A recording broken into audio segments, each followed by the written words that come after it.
Thanks, Francis. I was supposed to read a bit these notes, not to miss anything, but holding microphone and talking would be a bit difficult.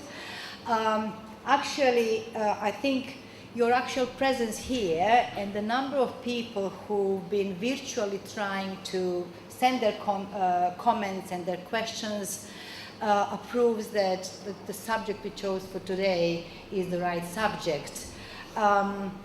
We are actually not celebrating 10th anniversary, but 10 years, 10 months and 12 days. We just thought, being Diversity Institute, we can go for non-uniform kind of celebrations. Several things I wanted to point out before I pass the floor back to Joy. During these 11 years, almost 11 years of our work, many things, of course, naturally have been changed. We've been through, as an organization, through hard times sometimes. We've had a lot of challenges. It has been a wonderful, wonderful odyssey, and as every odyssey, we've been through Charybdis and Scylla, and we hope that we will continue and that we will see you again in 11 years to see what exactly we have done, because it's very difficult to measure the results in this field.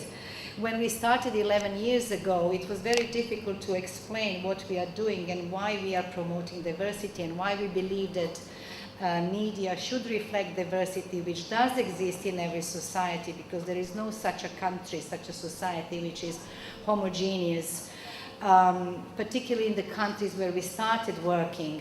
And the only word in this field used at that time in the countries where we started working was minorities, meaning ethnic or national minorities.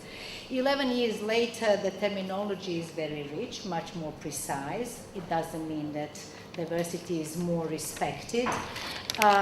There have been a lot of I would call them sticks, so like rules and new regulations and laws obligating media, in particularly public media, to reflect diversity, which we all have in our societies.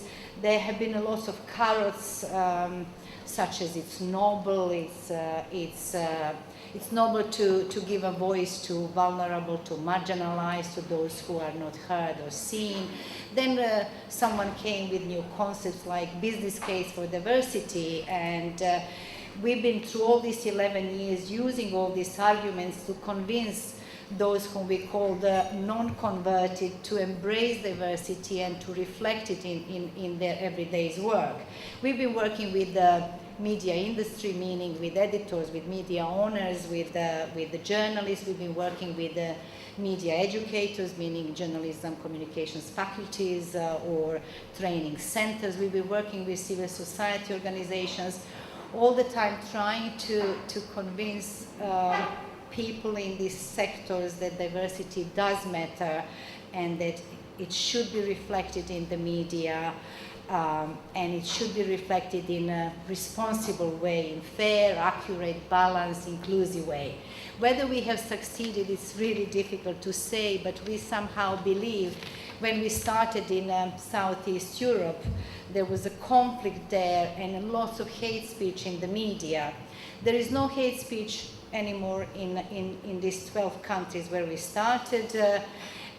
Is it the result of our work? It's difficult to say, but we believe that we have contributed a bit to changes there.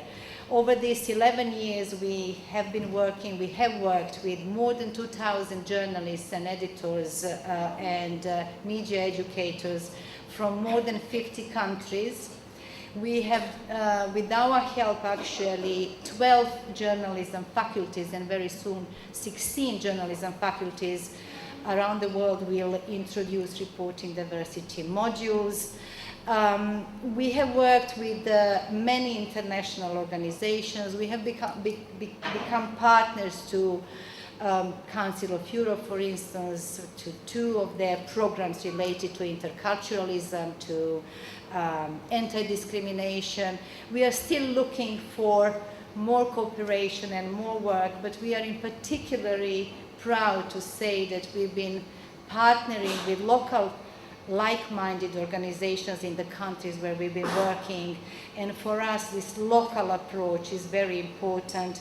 We always look for compatibility and the ways that we can, together with our local partners, develop the projects and find the ways to do this job. This is what we are celebrating tonight. Joy has already mentioned our global media and diversity network, launch of our media and diversity portal. I want to say that it seems to us that there is another now argument we can use when trying to convince these non-converted. It's very fashionable now to be in this field of diversity. And we just want to hope that not the fashionista, but those labors of substance will prevail.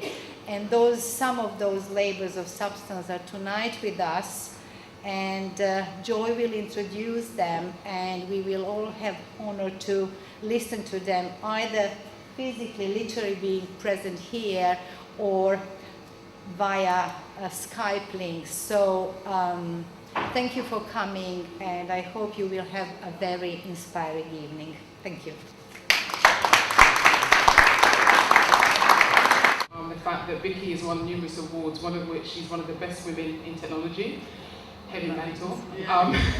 Also a Blackberry Women in Technology award winner as well. So Vicky, welcome. Thank you. Next to her is Ben Hammersley. He has recently been appointed editor-at-large of Wired magazine, which he more or less set up, part of Condé Nast. He is, the list is long, a journalist, a broadcaster, photographer, technologist, and also he was the first internet reporter for the Times, where he was also shortlisted for the British Press Award. He's also worked as a reporter for The Guardian and MSN, and he's also founder of Dangerous Precedent, which is a bit cryptic, but I understand it's a content and interaction design practice, Ben. Is that safe to say? More or less. Okay, you'll change next week. All right, welcome to you too. Next to him is Wael Abbas from Egypt. He's a journalist, blogger, human rights activist, and also one of the people in the world who turned down the invitation to meet with George Bush, no idea why.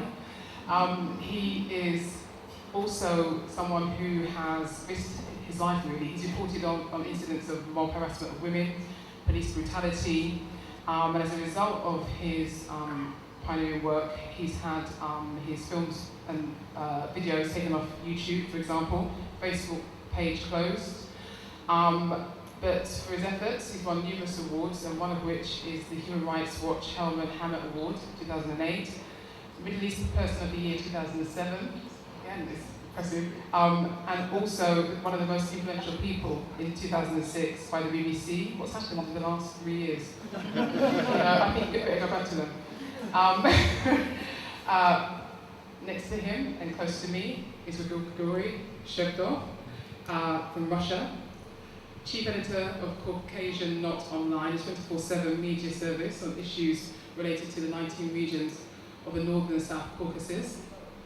I also, when I looked at his biography, I wondered if Grigory actually slept, because I think that he lives and works a 24-hour life as well.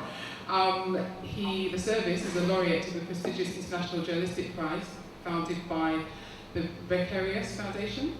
And he's also a member of the board of the International Memorial. And from 2001 to 2006, he directed more than 20 inter-regional projects connected with influence on the public opinion, including travelling exhibition and discussion groups. A lot of it focusing on public engagement.